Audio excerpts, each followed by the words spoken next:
할렐루야. 오늘도 말씀 통하여서 예수 그리스도의 은혜와 평강이 저와 성도님들 가운데 충만하기를 소망합니다.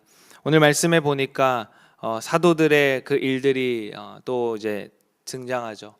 우리가 여기서뿐만 아니라 말씀 여기저기를 살펴보아도 우리가 한 가지 알 수 있는 변함없는 사실은 무엇이냐면, 우리가 이 땅 가운데에서 하나님의 그 복음을 맡은 복음의 증인으로 살아갈 때에 우리에게는 항상 어떤 환난과 어려움이 꼭 따라온다라는 사실을 우리가 말씀을 통해서 알 수 있고, 또 우리 삶 가운데도 그렇게 경험적으로도 알 수가 있습니다. 우리가 이 땅 가운데에서 증인으로 살아가야 할 이유는 한 가지죠.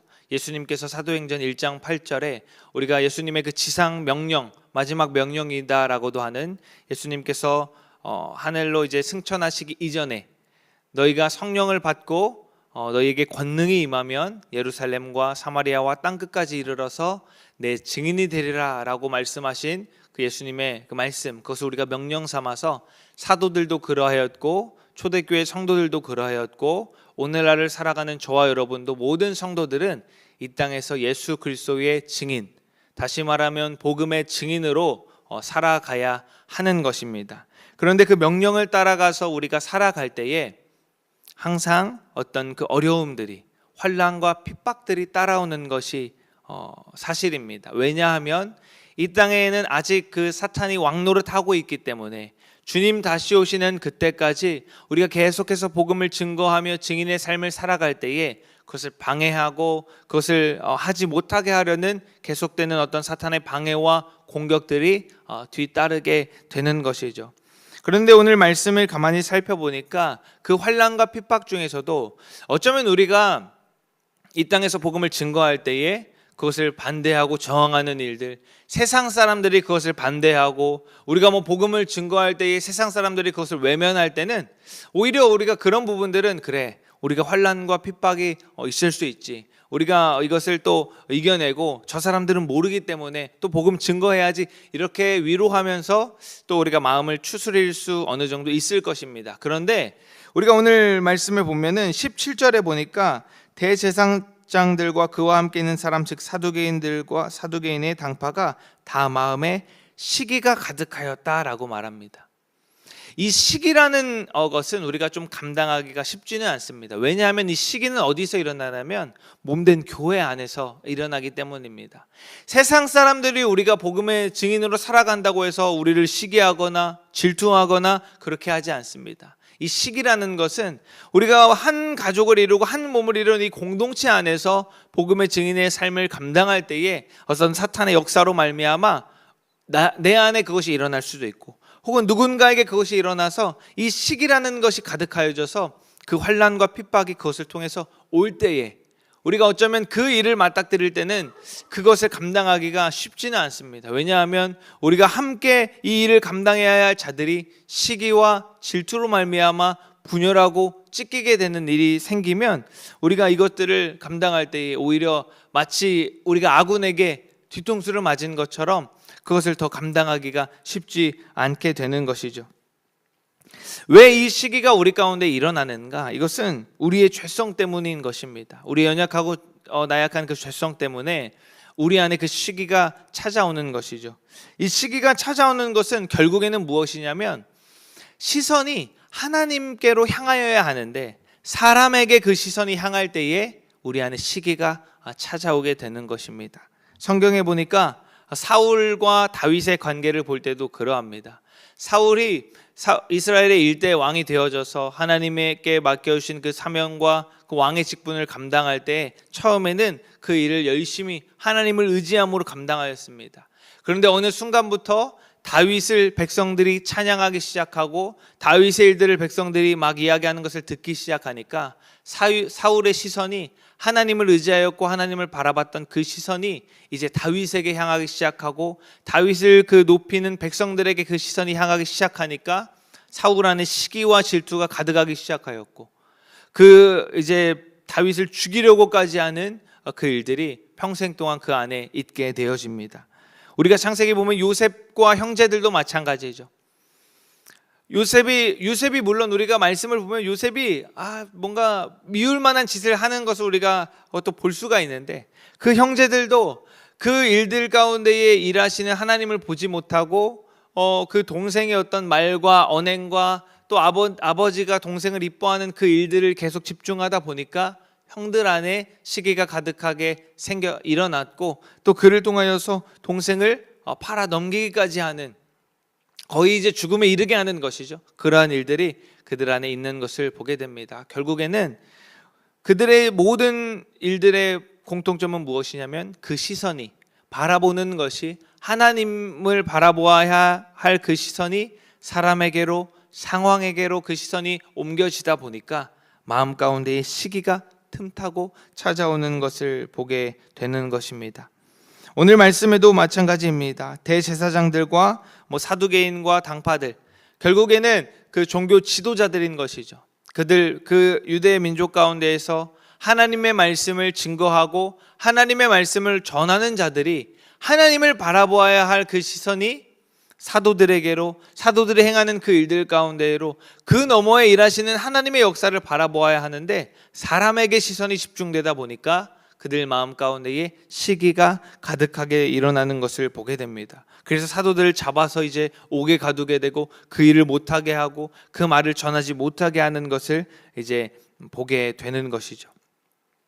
우리 삶 가운데도 마찬가지입니다. 우리가 공동체를 이루고 몸된 교회를 이루며 살아가면 당연스럽게, 자연스럽게 어떻게 보면 이 시기라는 것이 찾아오고 틈타게 됩니다. 우리가 그럴 때마다 우리가 이것들을 통과해야지고 또 말씀 붙들고 우리가 이것들을 승리로 나아가야 하는 것입니다. 그렇다면 이 환난을 통과할 때에 이 시기라는 어려움이 찾아와서 그로부터 오는 그 모든 어려움들을 통과할 때 어떤 일이 일어났는가?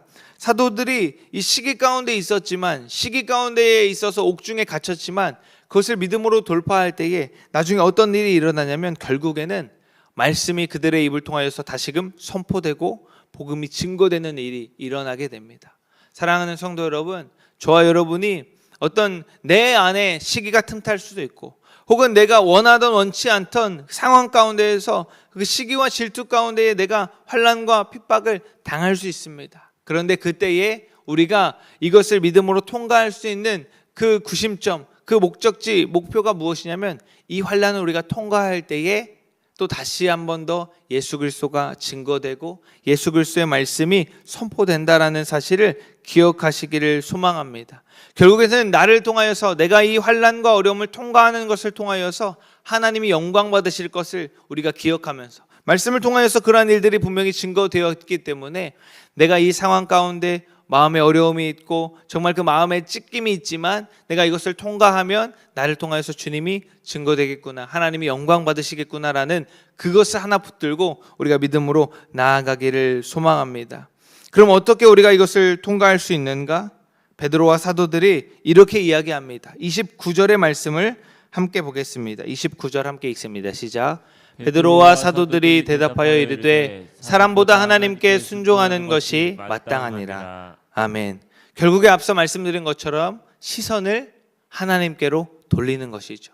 우리 마음 가운데 혹은 우리의 그 공동체 가운데의 시기가 시작되어질 때, 그것이 자리 잡기 시작할 때에 우리가 해야 될 것은 무엇이냐면 우리의 시선을 하나님께로 돌리는 일입니다.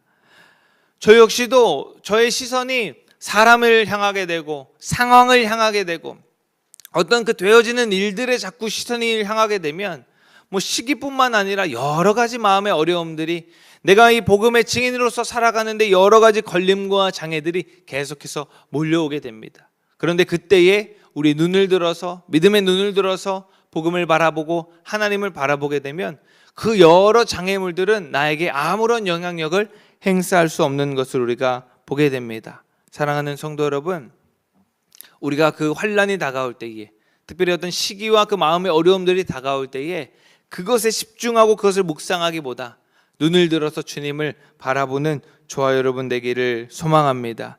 우리가 그렇게 할 수 있는 것은 서두에 말씀드린 바와 같이 우리가 이 땅에서 예수 그리스도의 증인으로 살아가는 자들이기 때문에 내가 그저 나 좋자고 이 일을 하는 것이 아니라 내가 어떤 유익을 얻고자, 내가 어떤 득을 얻고자 이것을 한다라면 어려움이 찾아올 때에 낙심할 수 있고 더 잘해보려고 할 수 있고 그것을 어떤 내 힘과 내 능력으로 해보려 할 수 있으나 그것이 아니라 우리가 그 복음의 증인으로 살아가는 자들이기 때문에. 사실은 어떻습니까? 우리가 복음의 증인으로 살아가지 않으면 그러한 일들 우리한테 올 일이 없어요. 교회 안에서, 공동체 안에서 틈타는 어려움들, 마음의 상함들, 내가 복음 아니면 이러한 일을 당할 이유가 없는 것이죠. 그러나 우리가 그럼에도 불구하고 그것들을 통과하고 그것들 가운데에 또 주님 바라볼 수 있는 것은 내가 이 땅에서 또 이 공동체 안에서 복음의 증인으로 살아가는 자이기 때문에 우리가 그것들을 또 믿음으로 통과할 수 있는 것입니다. 우리는, 예수님을 만난 우리는 이 땅에서 그 복음의 증인으로 살아가는 자들이고, 이 몸 안에서만이 아니라 우리는 세상으로 또 그 증인으로 나아가야 하는 자들인 것입니다.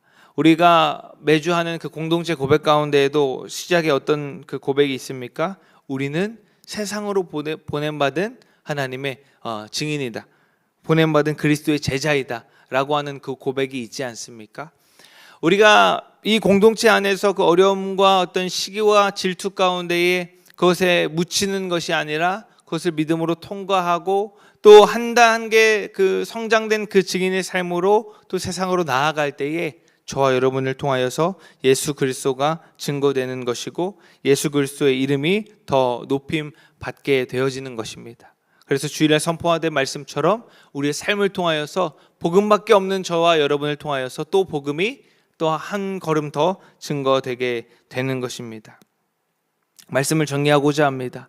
우리가 이 땅에서 예수 그리스도의 그 복음의 증인으로 살아갈 때에, 주님 명령 따라서 그 복음의 증인으로 살아갈 때에 환난과 어려움이 자연스럽게 따라오게 되고, 그 가운데에서도 너무나도 어려운 그 환난은 무엇이냐면 우리 몸 안에서 일어나는 시기와 그 질투라는 그 사탄의 공격, 너무나 마음을 찢게 하고 어떤 관계를 상하게 하는 그 시기와 질투가 나의 마음을 상하게 할 뿐 아니라 어쩔 때는 몸된 교회를 분열시키게 할 때도 있습니다.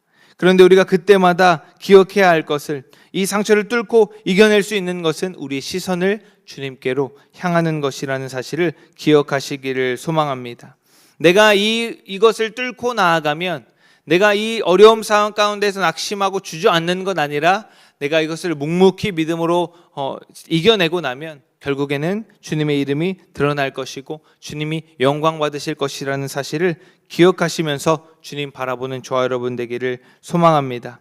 우리가 이 땅에서 그렇게 예수 그리스도의 증인으로서, 주님 어떠하셨습니까? 그 십자가의 질고를 감당할 때에 성경에 보니까 도살장에 끌려가는 양과 같이 그는 아무런 변명도 아무런 말도 하지 않았던 것을 우리가 보게 됩니다. 아무런 죄가 없었지만 무수히 자신을 변명하고 자신의 어떠함을, 무결함을 증명할 여러 증언들, 증거들, 변명의 말들, 여러 이야기들이 그 안에 있으셨겠지만 예수님께서는 아무런 말 없이 그 질고를 감당하셨던 것을 우리가 보게 됩니다. 예수님의 그 복음을 따라가는, 그 십자가의 길을 따라가는 저와 여러분 또한 예수님과 같이 그 어려움 가운데, 환난과 고통 가운데에서 결국에는 그 주님만을 바라보며 우리가 그것들을 믿음으로 통과하는 저와 여러분 되기를 소망합니다. 그리하여서 사탄의 그 공격과 어려움 가운데에 믿음으로 승리하는 우리의 삶이 되기를 주님의 이름으로 소망합니다.